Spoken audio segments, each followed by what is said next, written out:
de medicamentos, aunque no conocemos como que todos los mecanismos clásicos y precisos de cómo funcionan, pues la mayoría tienen muchas acciones que nos van a permitir disminuir tanto la inflamación, disminuir la actividad de las enfermedades reumatológicas, ¿ok? Y tienden a subdividirse en farmes clásicos o farmes biológicos, ¿ok? Porque tanto la cuestión biológica, los agentes biológicos también llegan a modificar la enfermedad. Entonces nos van a tener ciertas respuestas a nivel antiinflamatoria, así también como inmunomoduladores, o sea, nos van a modular la enfermedad. Vamos a ver los 4 más utilizados, que como lo dijo muy bien Emilio,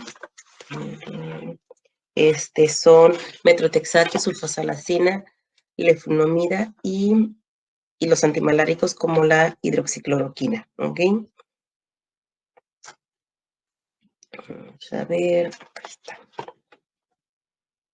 Muy bien, entonces en cuanto al metrotexate, en el plasma hasta 12 horas, el metabolismo viene siendo por la vía del ciclocromo P450 y tenemos también que nos ayuda se metaboliza a nivel hepático.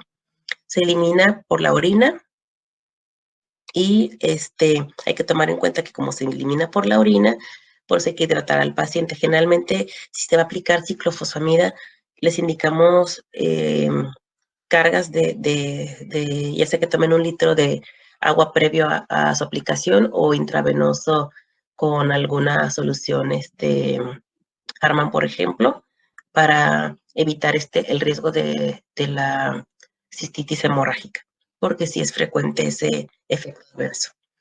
Voy a interactuar con varias enzimas hepáticas, al tener metabolismo hepático, entonces si le damos a los pacientes cimetidina, va a hacer que estos metabolismos se inactiven algunos y aumentar la exposición de otros metabolitos alquilantes.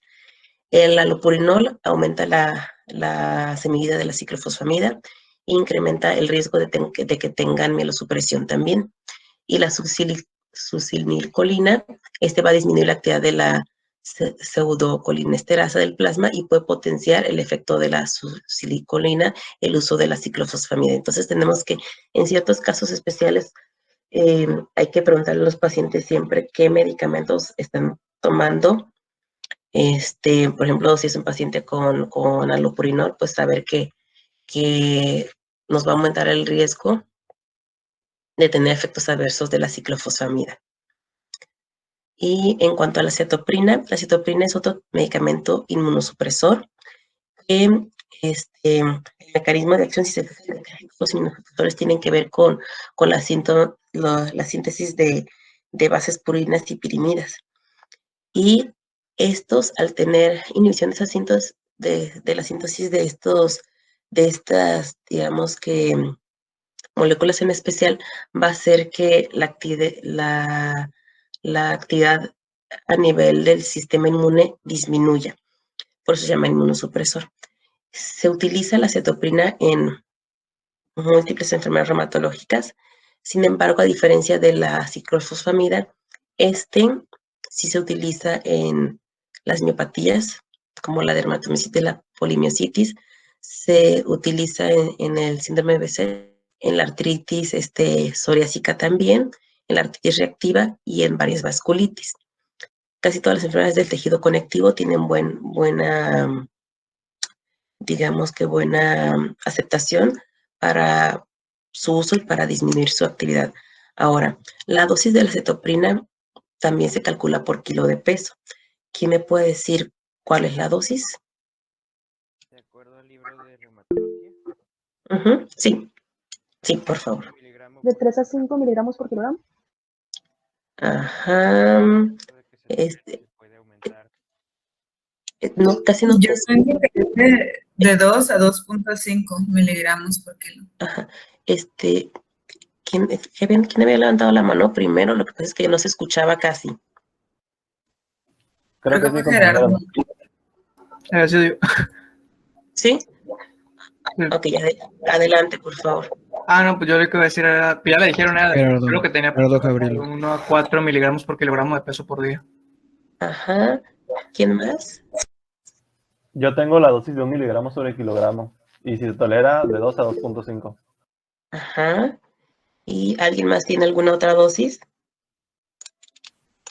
Yo tengo que es un inicio de 1 miligramo sobre kilogramo al día por vía oral en 2 tomas. Luego se va a aumentar después de 6 a 8 semanas.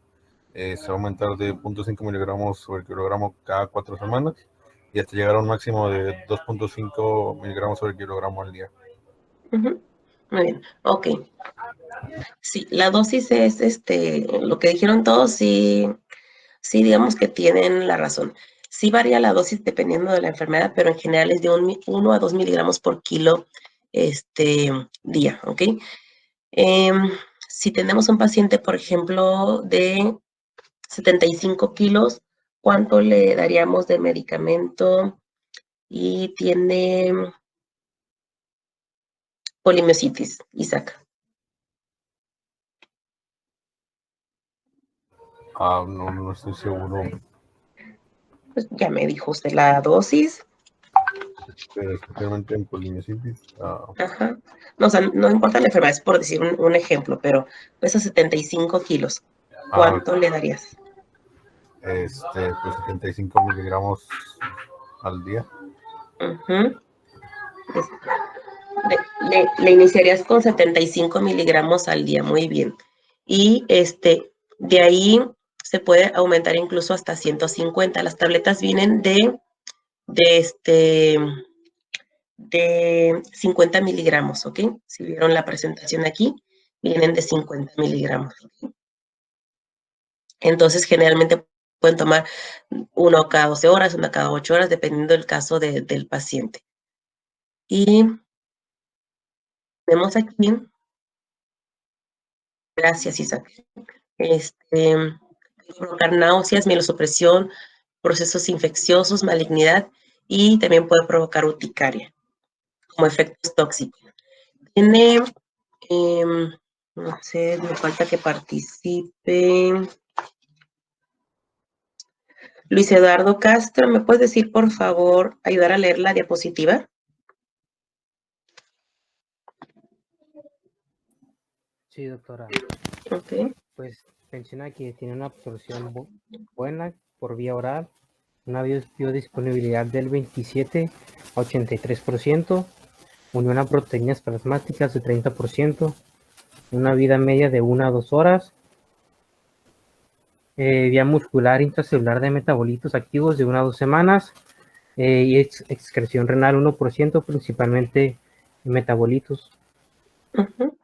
Gracias. Ok. Permítame 3 segunditos, ¿sí?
Listo, muy bien. Pues como decía su compañero, nomás aquí es vida media intercelular. Si se fijan, hay que tomar mucho en cuenta lo de la vida media de este tipo de fármacos. ¿Por qué? Porque vamos a saber más o menos cuándo va a empezar a actuar, cuándo vamos a ver los efectos que necesitamos del medicamento en los pacientes y saber que es entre ese tiempo que nos vamos a esperar, esas 2 semanas o esas 4 semanas en el caso de la leflunomida y el metotrexate, que es de 4 a 6 semanas para que inicie su acción, pues hay que estar cubriendo al paciente con otros fármacos, ¿ok? Interacciones, aquí si se fijan el allopurinol como que se menciona mucho en las interacciones con los fármacos inmunosupresores, pero siempre hay que decir al paciente que si toma allopurinol hay que va a reducir de hasta 2/3 la dosis de la cetoprina en pacientes porque aumentan los efectos tóxicos del mismo. Y tanto utilizar cetoprina como sulfasalacina o con ganciclovir o con IECA o con carbamazepina, puede aumentar la frecuencia de la mielosupresión y hay casos en que se han reportado que tiene resistencia al uso de la warfarina. Entonces, por ejemplo, si yo tengo una paciente con síndrome de tifosfolípidos y tiene y está con anticoagulación oral y también le estoy dando acetoprina porque tiene trombocitopenia, pues obviamente voy a saber que puede existir alguna posibilidad de que no esté actuando bien la warfarina y no tengamos bien cubierta la parte de la anticoagulación en esta paciente. Hay otros medicamentos como la ciclosporina y el tacrolimus, que también son inmunosupresores. Ambos son inhibidores de la calcineurina. A este grupo pertenecen. Y el doctor Dubán Salvador está. Sí. Ok.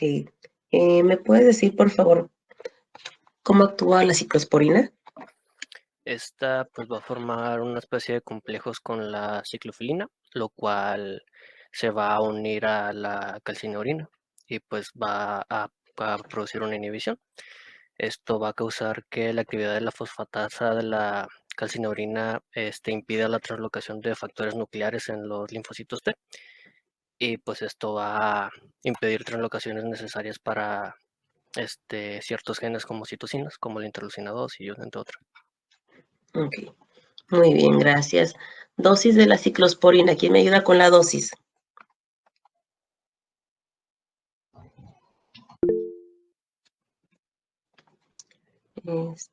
Yaritza, por favor. Sí, buenas tardes. Yo Buenas encontré tardes. que era de 3 a 5 miligramos por kilogramo al día, dividida en dos tomas. Muy bien. ¿Alguien encontró algo diferente? Una dosis de inicio de 2.5 miligramos por kilogramo de peso ideal al día y se podía aumentar en intervalos de 4 a 8 semanas 0.5 miligramos por kilogramo de peso al día hasta un máximo de 4 miligramos. Ok, muy bien, muchas gracias. ¿Alguien me puede decir por qué cree que casi todos los fármacos tenemos que estar como aumentándolos en forma paulatina? Por la toxicidad que tienen todos estos fármacos. Como todos actúan sobre el ciclo celular, puede provocar problemas. Así es, Emilio. Gracias. Y ya vimos aquí en esta diapositiva cuáles son los usos. Realmente, parecido a todos los demás bibliografías. En artritis reumatoide no es el de primera línea ni el de segunda, es como el de tercera, cuarta línea. En lupus también no se utiliza, en nefritis lúpica sí se utiliza, pero viene siendo de cuando hay resistencia al uso de los otros fármacos o hay refractariedad, entonces se toma en cuenta la ciclosporina, pero generalmente para nefritis lúpica utilizamos el ácido micofenólico, la ciclofosfamida de primera instancia. Si no, se puede utilizar de allí de segunda línea la cetoprina y el rituximab, y al último ya dejamos la ciclosporina y el tacrolimus, ¿ok? Los efectos tóxicos, tanto de la ciclosporina como del tacrolimus, van a incluir hipertensión, intolerancia gastrointestinal, nefrotoxicidad, malignidad, aumento también del ácido úrico e hipomagnesemia, ¿sí? La absorción, pues, es igual en el intestino. Metabolismo, obviamente, es hepático y La excreción es a través de sus metabolitos. Vamos a ver. Flavio Ángel Melo.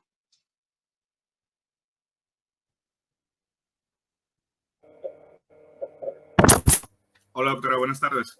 Buenas tardes, Flavio, si estás presente. Ok, muy bien. ¿Qué más me puedes comentar de la ciclosporina? ¿Qué leíste? Sobre la farmacocinética, doctora. Sí, por favor. Pues dice que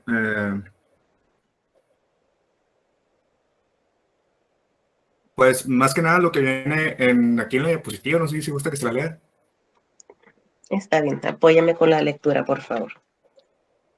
Bueno, pues la absorción es escasa y desigual en el intestino, su biosporibilidad es del 30%, tiene una unión a las proteínas plasmáticas del 30%, la concentración máxima va de 1 a 8 horas, la semivida va de 3 a 20 horas, y pues se metaboliza en hígado e intestino, y la excreción es principalmente metabolitos. Sus metabolitos, ajá. Muy bien, gracias. Y las interacciones medicamentosas pues, son todas estas. Lo importante aquí es tomar en cuenta que casi todos los azoles aumentan sus concentraciones, que hay incluso el zumo como que viene siendo la toronja, que también puede aumentar su concentración. Fármacos que sean en cardiología como la amiodarona, el allopurinol que ya habíamos mencionado, y reducen sus concentraciones, rimpaficina, fenitoína, fenobarbital, la hierba de San Juan. Hay que preguntarle también a los pacientes porque también toman ciertas tés que no tomamos en cuenta, pero tienden a aumentar la biodisponibilidad de ciertos inmunosupresores o de disminuirlos, ¿sí? ¿Tienen clase ahorita alguno de ustedes? Ok. ¿Alguien más aparte de Joel? Flavio. Ajá. Ok. ¿Me están levantando la mano para preguntarme o para decirme que sí se tienen que ir? Sí, creo que son los que se tienen que ir. Yo sí tengo clases. Muy bien, gracias. Sí, porque si quieren participar está bien, seguimos. Gustavo Serrano. Muy bien. Los que tengan clase, Gustavo, Joel, Flavio, se pueden retirar. ¿Alguien más? La doctora. Okay. Muy bien, Gustavo, gracias. Okay. Bueno, los demás vamos a seguir media hora más, ¿ok? No sé si tengan algún inconveniente. Por mí no, doctora. Adelante, gracias. Por mí no. Ok, gracias, porque si no, no vamos a alcanzar a terminar, ya nos falta poquito. Vamos a irnos un poquito más rápido, entonces, el tacrolimus, ¿quién me apoya con mecanismo de acción, por favor? Yo le puedo apoyar. Sí, doctor Luis Mario. Es igual que los anteriores en el hecho de que es un inhibidor de la calcinurina. Y pues inhibe esto la proliferación de células T por uniones ahí, ¿no? Y bueno, esta inhibición de la calcinurina pues inhibe la interleucina 2 que ayuda a la diferenciación y proliferación de las células T. Muy bien. ¿Quién me apoya con la dosis? ¿Está Bernardo Murillo?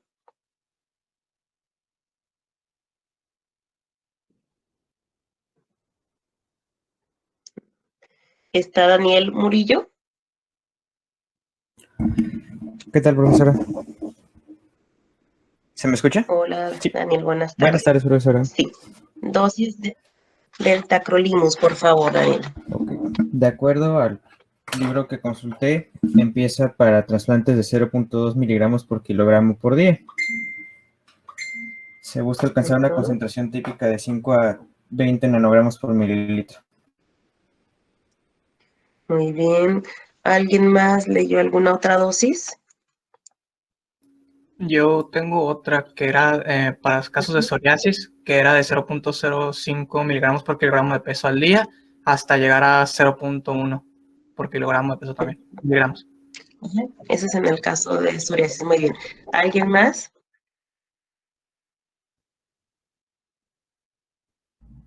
No alcancé a escuchar lo que dijo el compañero Daniel. Te leí que para artritis reumatoide de 1.5 a 3 miligramos por día. No sé si lo estoy repitiendo. No, no lo está repitiendo. Es que el compañero dijo artritis psoriásica. Ok, ¿alguien más con alguna otra dosis aparte de lo que comentaron ahorita? Yo, doctora. Uh-huh. Yo encontré que en adultos de 0.10 a 0.20 miligramos por kilogramo al día, dividida en 2 tomas, y en pediátricos de dosis inicial de 0.30, también divididos en 2 tomas. Muy bien. Sí, sí es dividido en 2 tomas, y sí, la dosis ahí sí es un poquito más variable, y sí tiene mucho que ver con qué patología estamos utilizándola. Si es para artritis reumatoide, casi no se utiliza en artritis reumatoide. En artritis psoriásica sí, por las cuestiones de piel. En lupus también sí, por las cuestiones en piel, ¿ok? Y en las miopatías inflamatorias también, pero solamente cuando como que no respondieron los otros inmunosupresores, ¿ok? Y los datos de toxicidad pues son similares a la ciclosporina, desde la hipertensión, la nefrotoxicidad, las alteraciones en los electrolitos y los problemas con el ácido úrico, ¿ok? Y generalmente como la vía de administración es por vía oral, no se absorbe muy bien, pero tiende a tener mucha intolerancia gastrointestinal. La semivida de 5 a 16 horas se metaboliza igualmente que la ciclosporina en el hígado, y la excreción es por medio de los metabolitos que este tipo de fármacos contienen, ¿no? El ácido micofenólico y el micofenolato de mofetil son similares, nomás una es precursora de la otra. Me apoyé con el mecanismo de acción, me falta que participen. Xochitl Hernández está.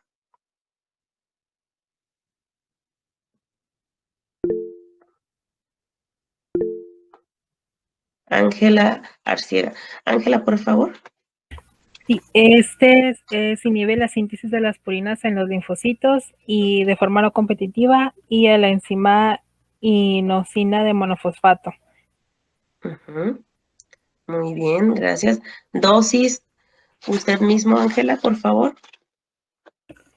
Sí, las dosis son de, pues busqué y encontré varias que era para rechazo de trasplantes. Y pues, pero en el caso de la artritis reumatoide, en los adultos es vía oral, es de 250 miligramos a 2 gramos al día. Y para los trasplantes, pues varía. En el caso de trasplante para riñón, el rechazo de trasplante para riñón es de 1.5 gramos 2 veces al día durante 5 días. Muy bien. Gracias. ¿Alguien leyó alguna otra dosis? Yo leí que es de 0.5 a 1.5 gramos 2 veces al día con una dosis máxima de 3 gramos al día. Dosis máxima de 3 gramos al día, exacto.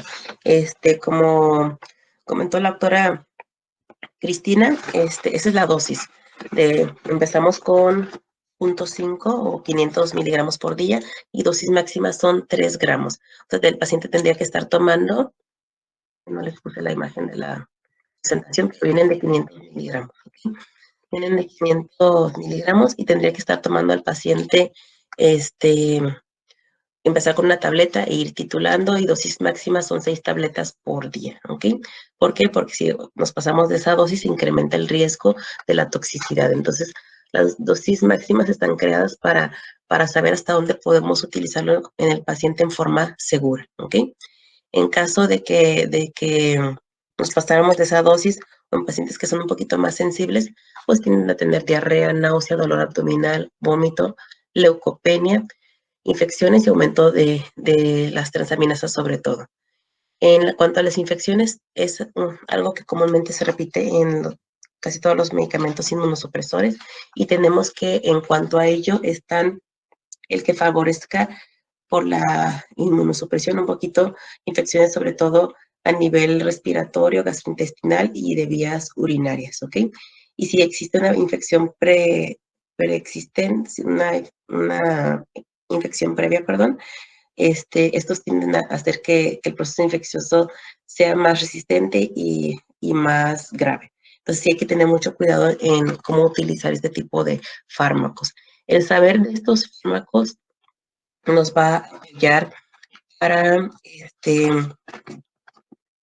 para aparte de mejorar el proceso autoinmune en los pacientes, nos va a servir saberlo porque vamos a empezar a ver las patologías y el tomar en cuenta cuál es la dosis que tenemos que utilizar o por qué tenemos que utilizar cierta dosis es importante para ustedes, y saber cuándo también están mal indicadas las dosis y en qué pacientes realmente no les conviene o sí les conviene utilizar el medicamento. Doctora Cristina, apóyeme a leer esta diapositiva, por favor. La farmacocinética es, dice absorción, que es buena absorción por vía oral, unión a proteínas plasmáticas en un 98%, su concentración máxima se alcanza en 1 a 2 horas después de la toma, la semivida es de 16 horas y su excreción es por vía renal. Gracias. Vamos a ver, Dania Aguirre. Sí. Ok. ¿Qué leíste del ácido micofenólico o del mofetilmicofenolato?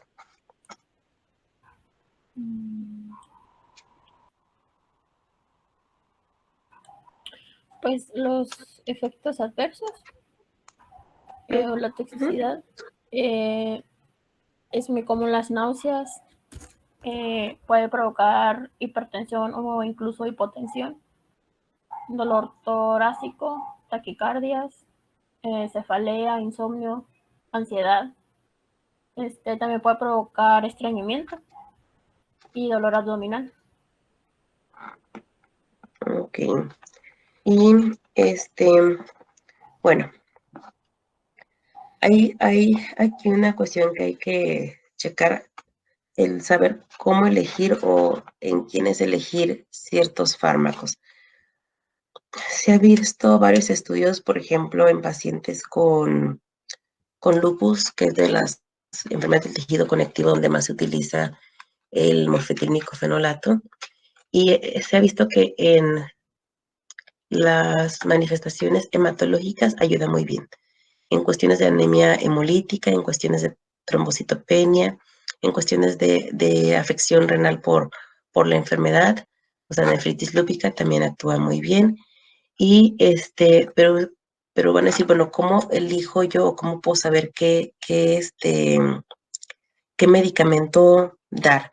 Por ejemplo, Dani, usted mismo, si tenemos una paciente de 25 años que no se ha embarazado, quiere tener hijos y está casada, ¿qué inmunosupresor utilizaría si tiene afección renal por el lupus? ¿Utilizaría el ácido micofenólico o utilizaría la ciclofosfamida?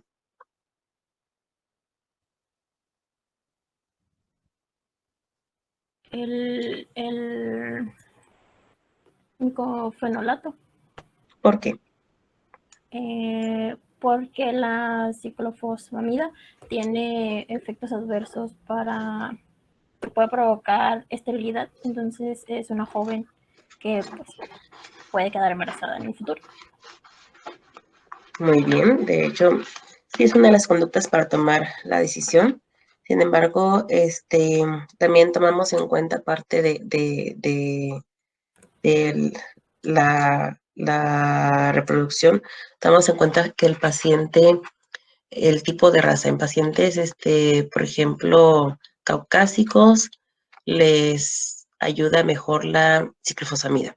En pacientes afroamericanos, latinoamericanos, mexicanos, les ayuda mejor el ácido micofenólico para cuando presenta, por ejemplo, nefritis lúpica. Entonces son cosas que también tomamos mucho en cuenta. y lo de la cuestión de evitar la falla ovárica también, ¿ok? En cuanto a las interacciones, vamos a ver que se reduce la disponibilidad en aproximadamente 15% los antiácidos. Entonces, si el paciente toma antiácidos, vamos a ver que pues, está tomando la dosis completa que deseamos nosotros que utilice el ácido micofenólico. Con la colestiramina en un porcentaje cercano al 40%, la rifampicina también redujo sus concentraciones 2 a 3 veces y no se recomienda en conjunto utilizar bueno, no en todos los casos, pero por ejemplo los fármacos antirreumáticos, sí. En los inmunosupresores, no. ¿Okay? No se recomienda utilizar 2 al mismo tiempo porque lo único que va a hacer es aumentar la toxicidad. Pero, por ejemplo, si yo quiero utilizar metotrexato y aciatoprina, sí lo puedo hacer. O sea, al mismo tiempo, en un paciente, por ejemplo, con alguna miopatía inflamatoria, que es cuando se utiliza más ese tipo de combinaciones. Si tengo un paciente con artritis reumatoide y tiene varias resistencia al tratamiento, vamos a utilizar un antimalárico junto con metotrexate, o podemos utilizar leflunomida con metotrexate, o metotrexate con sulfasalacina. Hay combinaciones bien establecidas en las cuales hemos visto que, por ejemplo, metotrexate con cloroquina o hidroxicloroquina hacen sinergismo y disminuyen más la actividad de la enfermedad. Sin embargo, hay otros como leflunomida y metotrexate que, aunque actúan similar y los podemos utilizar, lo único que habría que tomar en cuenta es que como ambos son hepatotóxicos, hay que estar midiendo las enzimas hepáticas en forma frecuente. Dentro de ellas, las más alteradas son la gamma-glutamiltranseptidasa y las transaminas, la LT, la ST, o TG o TGP. Esas tres son las que más se llegan a afectar cuando hay toxicidad por fármacos como metotrexate y leflunomida, ¿ok? No sé si tengan alguna duda hasta acá para empezar los agentes biológicos. Esto sí ya es más cortito.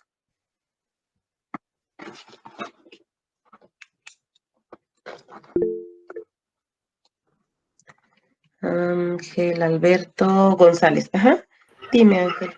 Sí, doctora, ¿cuáles serían los criterios a elegir, por ejemplo, la dosis del metotrexate en oral y parenteral? O sea, ¿cómo elegir cuál es la mejor vía de administración? Bueno, de hecho, si tenemos un paciente, gracias por la pregunta, es muy interesante, de hecho, qué bueno porque hay que aclarar este punto. Si yo tengo un paciente con artritis reumatoide y le quiero empezar metotrexate, pues empiezo con la dosis de 7.5 miligramos. Si tiene intolerancia gastrointestinal, le provocan náuseas, vómito, dolor en epigastrio, entonces decimos, bueno, es un buen medicamento, no por eso lo tengo que suspender, vamos a probar la vía intramuscular, ¿ok? Ahora, pero hay que tomar en cuenta que la disponibilidad en México, ahorita no hay tanto metotrexate vía parenteral, ¿eh? Hace unos años se utilizaba mucho, se disminuyó su producción por ahí del 2016-2017 y estuvo escaso como unos 2-3 años por la farmacéutica. Entonces se optó por poner a todos en tratamiento con vía oral. En niños, por ejemplo, no es el caso de la clase, pero estos mismos fármacos casi se utilizan igual en niños. En los reumatólogos pediatras los tienden a utilizar más, porque es también mejor tolerado y podemos utilizar dosis más grandes, pero ese sería como que el criterio para elegir. Intolerancia gastrointestinal y en el paciente, pues optamos mejor por vía parenteral, ¿ok?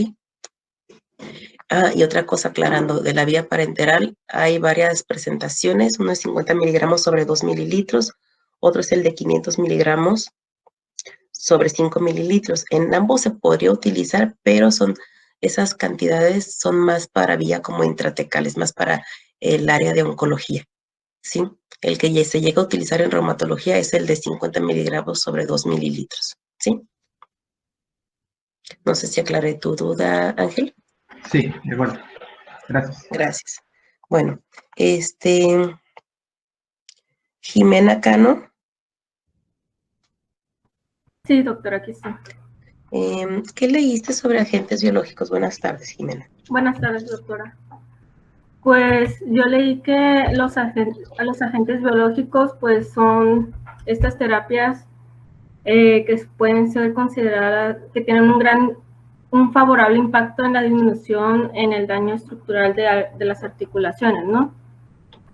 Entonces, también pues se tiene que considerar, para comenzar una terapia con un agente biológico, hay que considerar el caso, basado también en los factores que sean asociados, como la actividad de la enfermedad, si los fármacos anteriores, como los fármacos, pues no funcionaron, también pues la economía es muy importante y todo este caso, ¿no?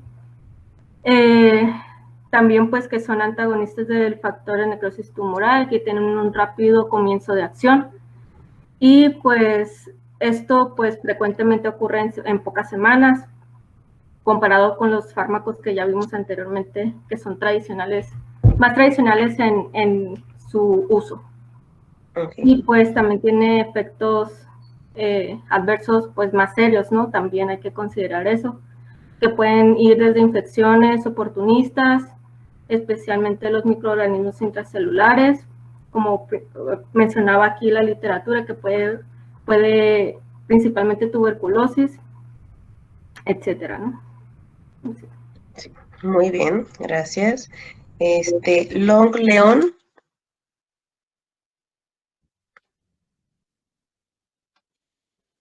Ajá, sí, aquí estoy.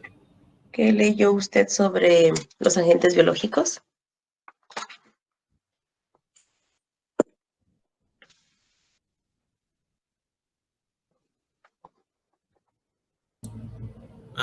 Pues añadiendo como tal Claro información de lo que dijo Ujú. mi compañera, pues simplemente que son medicamentos, bueno, son terapias nuevas que aún siguen en avance como tal. Entonces. Ok. Muy bien. Pues son fármacos que van a modificar la respuesta biológica. Son como más dirigidos, y como son más dirigidos a que actúan así específicamente contra factor necrosis tumoral o contra linfocitos CD20. Entonces, como tienen una diana así terapéutica específica, tienden a ser menos tóxicos, ¿sí?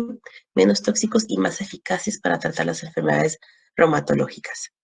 No solamente se utilizan en enfermedades reumatológicas, también hay otras enfermedades como CUR y Crohn, donde se llegan a utilizar. Blancos de tratamiento son los linfocitos T, B, complemento y las citocinas, ¿ok? Aquí los vamos a dividir. Vamos a dividirlo. Está usted mismo, Long León.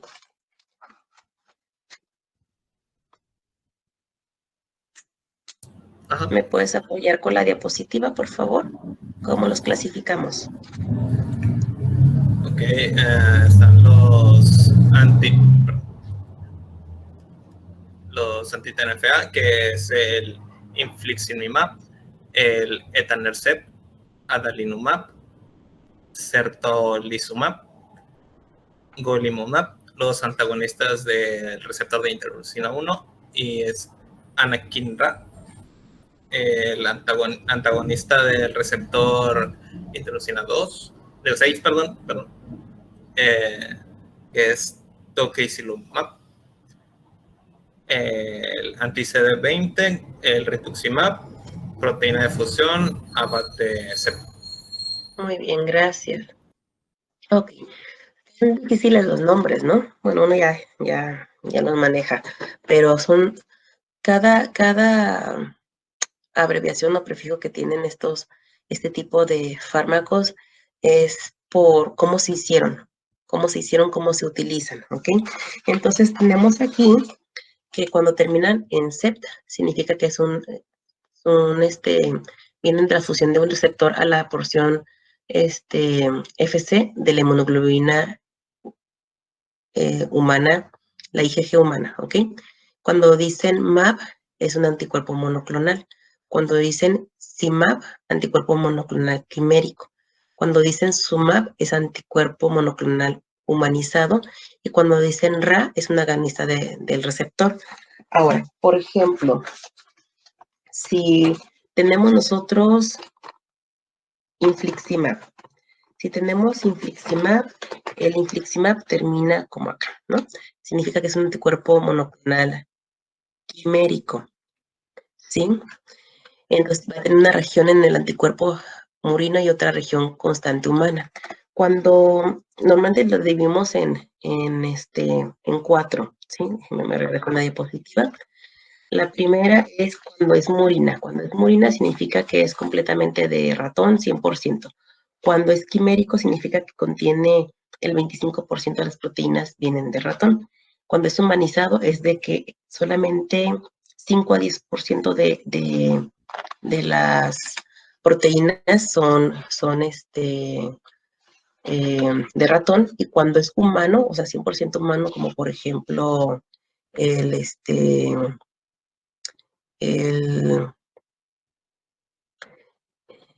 tendríamos el golimumab, que significa que es 100% de las proteínas humanas, ¿ok? Entonces, aquí tenemos los ejemplos otra vez: infliximab, proteína quimérica; etanercept, proteína de fusión, porque termina así en cept; adalimumab, que es un anticuerpo humano, o sea, proviene completamente de 100% de las proteínas son humanas, obviamente son modificadas por ingeniería genética. Erstulizumab, pues tenemos que es humanizado, o sea, que tiene 10% de 5 a 10% de proteínas de ratón.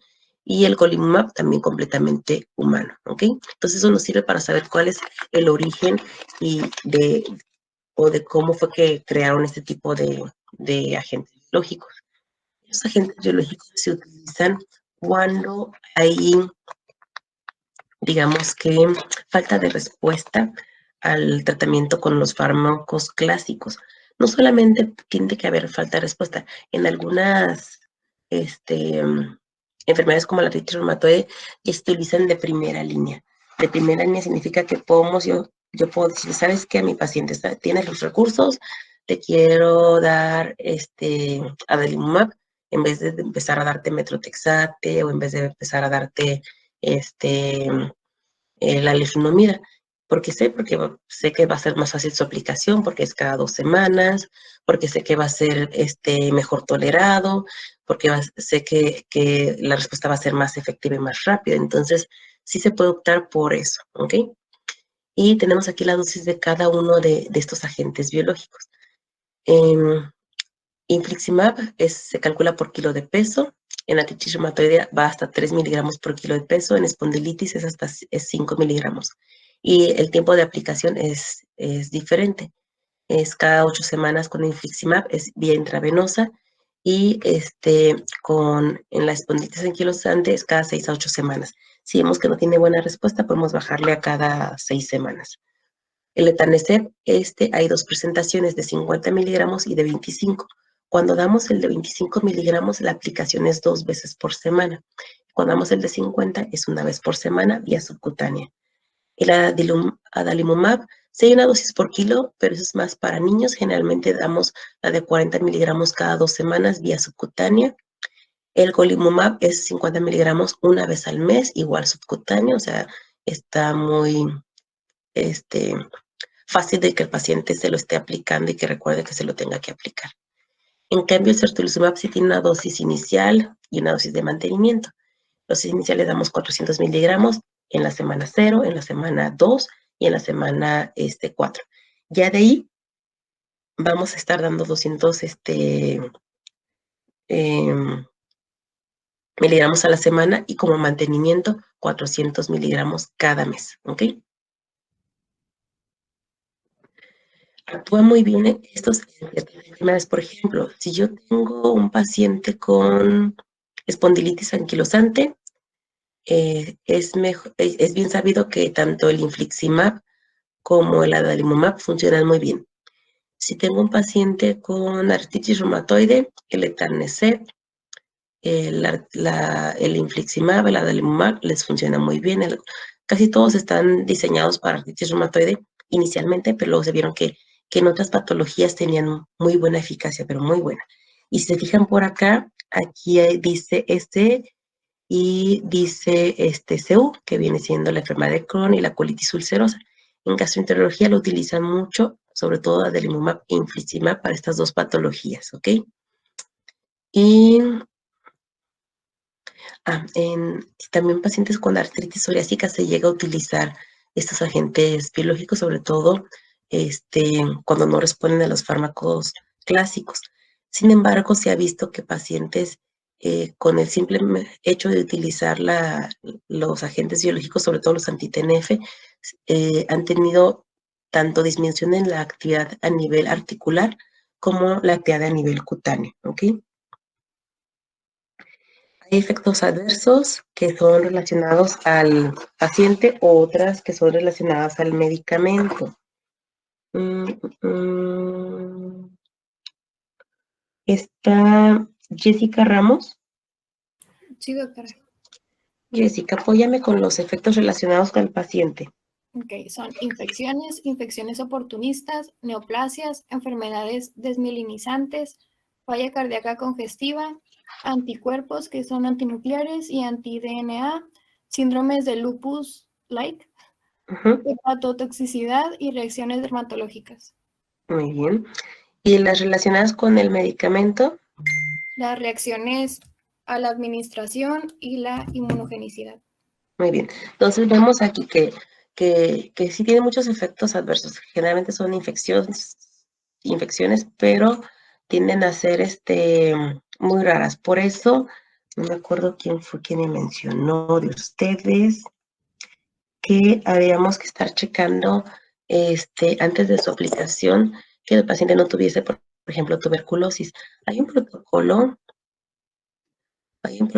en el cual se tiene que llevar a cabo, en el que nos dicen, como sabemos que puede hacer que una infección como latente se vuelva activa, necesitamos determinar y descartar que el paciente no tenga tuberculosis, que no tenga VIH, que no tenga ningún tipo de hepatitis, ¿sí? ¿Por qué? Porque se tienden a reactivar con este tipo de enfermedades.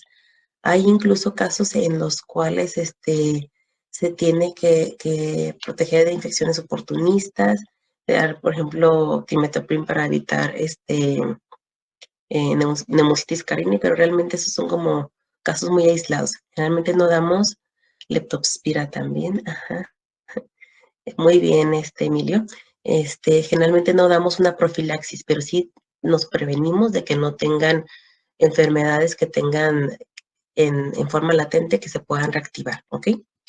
En cuanto a las reacciones a la infección, vemos que están asociadas al infliximab, cefalia y náuseas, y suelen ser pasajeros, se controlan con paracetamol o antihistamínicos.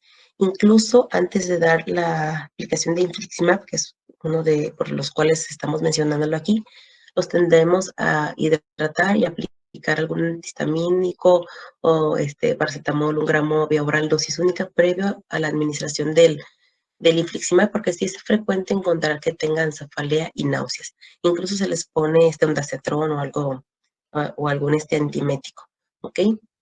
En reacciones al sitio de aplicación pasa mucho con golimumab, por ejemplo. Reacciones cutáneas son lesiones eritematosas o urticariales y se asocia a hipersensibilidad sistémica inmediata, ¿ok? Pero generalmente son bien tolerados este tipo de fármacos. Ahora, tenemos aquí otros como son la anakinra, que vimos que son antagonistas de la interleucina 1. Y vamos a ver, me falta que participe Jennifer Rivera o Bernardo Murillo. Bernardo, ok. Sí leíste sobre la interleucina 1, ¿verdad? Los antagonistas. Sí. ¿Me explicas cómo actúa la anakinra, por favor? Pues a lo que le entendí es que bloqueaba directamente el receptor para la interleucina 1. y pues se inhibía así la función de esta. Ok. ¿Alguien más?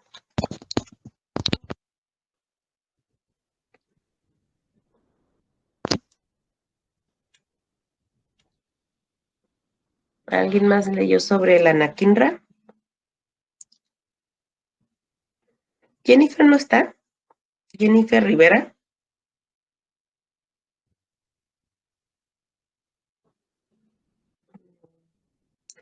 Ok. Vamos a ver. Carlos Axel. Hola, aquí estoy, doctora. Dime, Carlos, ¿leíste algo más aparte de lo que mencionó Bernardo? Hola, hola. Pues la verdad es que básicamente ya ve que dice que no hay algunos mecanismos que estén muy explicados, pero lo que yo leí también era que neutralizaba la actividad biológica, ahora sí que de la interleucina 1, inhibiendo competitivamente la unión al receptor. Nada más era lo que mencionaba. Ajá. Bueno, ¿me apoyas leyendo la diapositiva entonces, por favor, Axel? Va. Dice que homólogo recombinante y no glucosilado del receptor de la interleucina 1, que se diferencia del receptor de la interleucina 1 humano natural en la adición de un solo residuo de metionina en su amino terminal. Bloquea la actividad de la interleucina 1, inhibiendo competitivamente la unión de la interleucina 1 al receptor. Eso es anakinra. Luego tenemos canakinumab, que es un anticuerpo monoclonal humano dirigido selectivamente a la interleucina 1 beta. Y el rilonacept, que previamente llamado interleucina 1 TRAP, yo supongo que es por el tipo, es una proteína de fusión compuesta por los dominios extracelulares del receptor de interleucina 1 humano y la porción FC de la inmunoglobulina G1 humana. Gracias. Ok. De estos medicamentos, lo importante es saber que existen, saber dónde van a actuar, ¿ok? El mecanismo de acción, contra qué citocina van a actuar y saber en caso de que, por ejemplo, en artritis reumatoide no me esté funcionando un anti-TNF, bueno, ya probé por anti-TNF, ya probé con una anti-interleucina 1, ya probé con una anti-interleucina 6.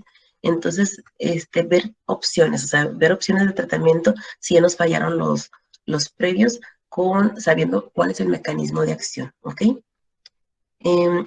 Nos falta ya poquito.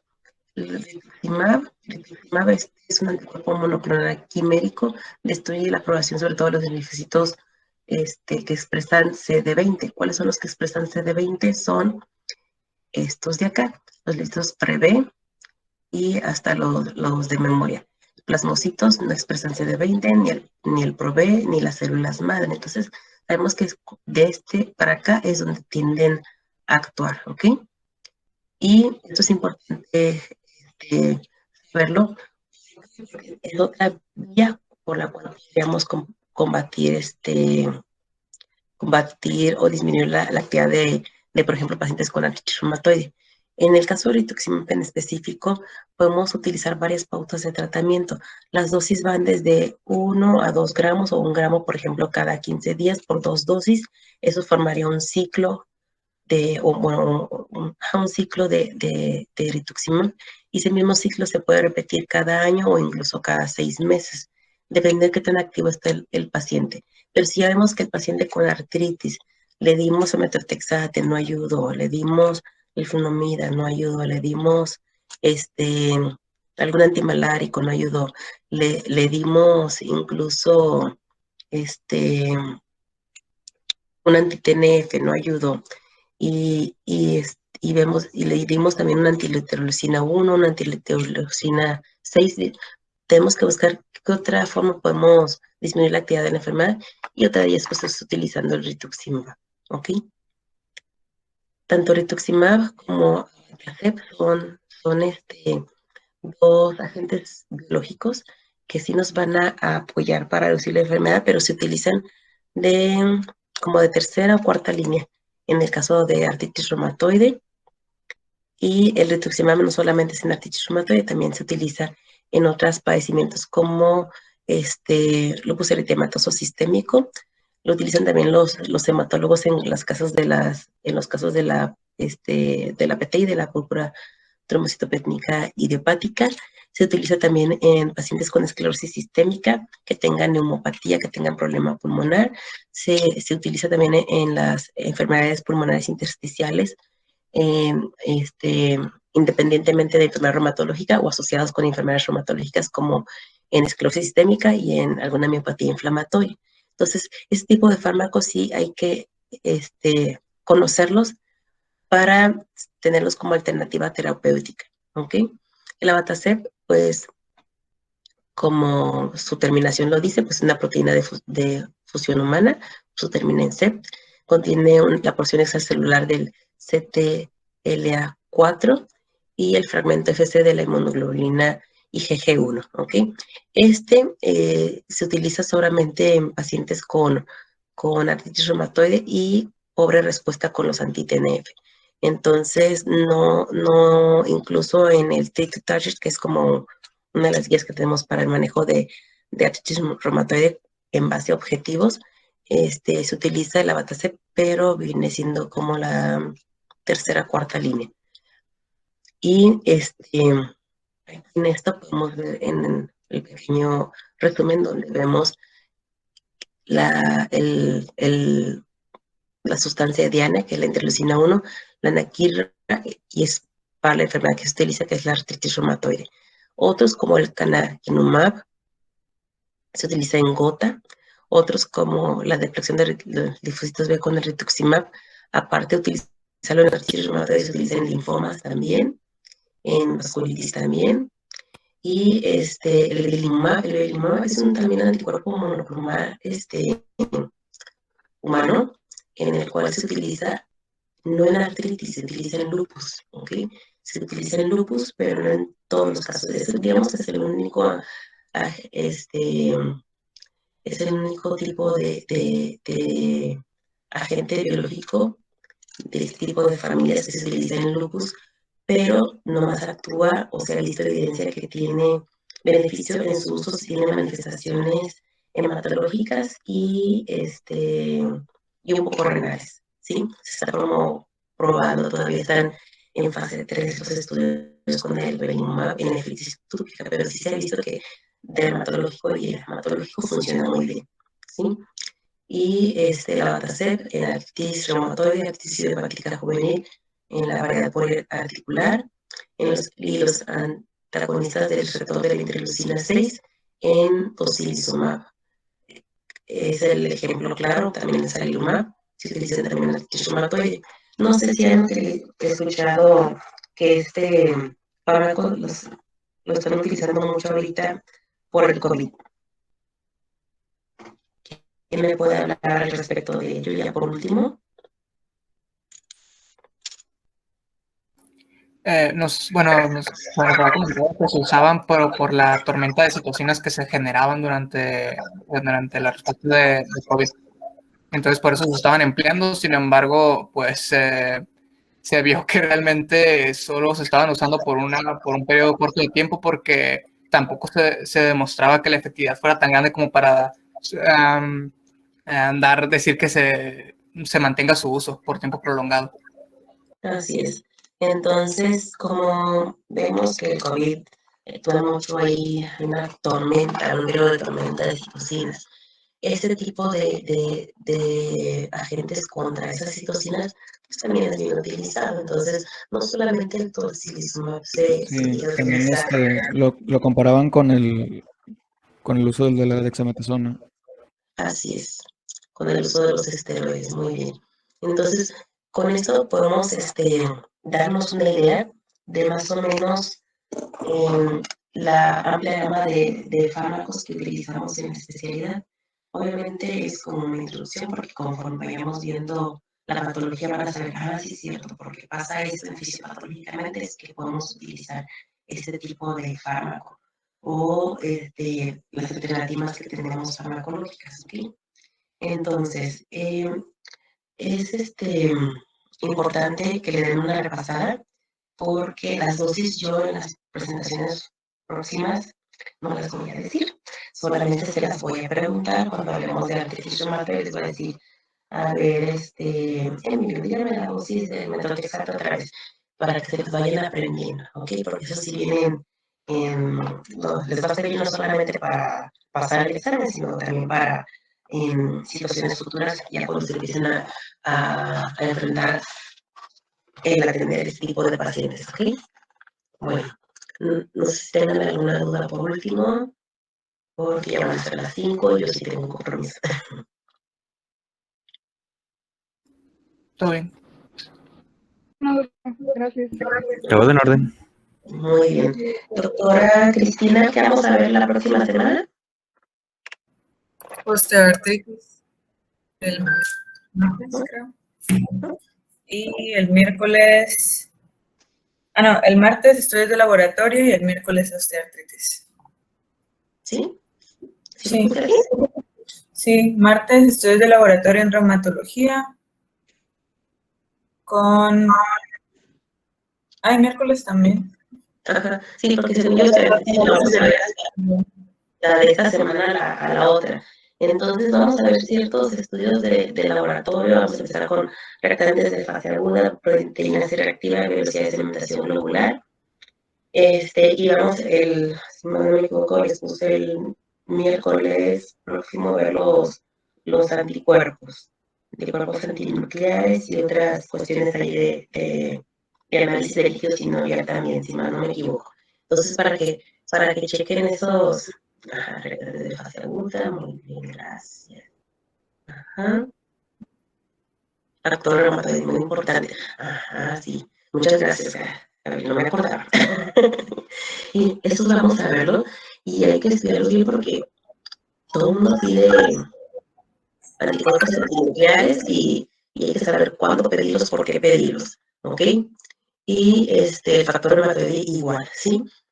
Y hasta ahorita todavía no tenemos información sobre las clínicas, ¿ok? Entonces, en la cuestión de ver la práctica clínica, si para el mes de septiembre no empezamos a ver pacientes en vivo, vamos a poner casos clínicos de las patologías que vayamos viendo, ¿está bien? Muy bien. De acuerdo. Está bien. Ok. Bueno, entonces nos vemos la próxima semana. Muchas gracias. Bye. Gracias, doctora. Doctora, Buen día. Gracias, doctora. Buen día.